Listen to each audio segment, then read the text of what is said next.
Okay, now that we've started out and we've made our chain, I will show you how to make a single crochet. And what I'm going to do is I am just going to crochet one more chain, and we're going to single crochet not in that first chain but the second chain from the hook. Okay, so we just go in the chain, grab our yarn, and bring it through the 2 loops. That's it.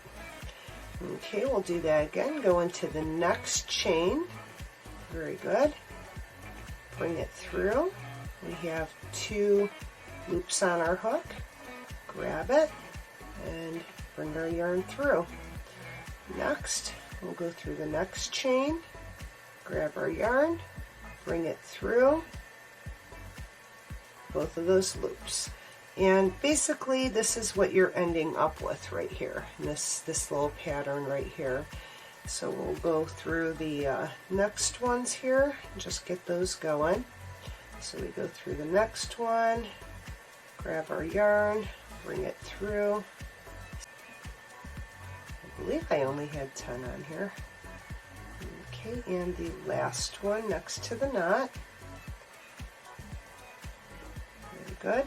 And then what we'll do to kind of turn it around and start a new row is I'm just going to chain 1, turn that work around, and that's what the back looks like. You'll notice that when you look at these, I'm just going to kind of hold that in place. This is the one that you just chained the 1, so you'll skip that one. And we're going to go ahead and go into the next one, but now instead of just 1 piece of yarn, there's 2 on the top, and I tend to like to go through the 2.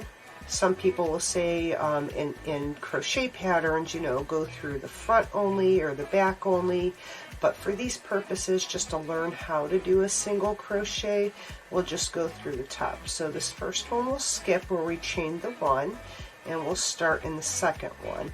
And it's really easy because there's a pretty big hole right here to go into.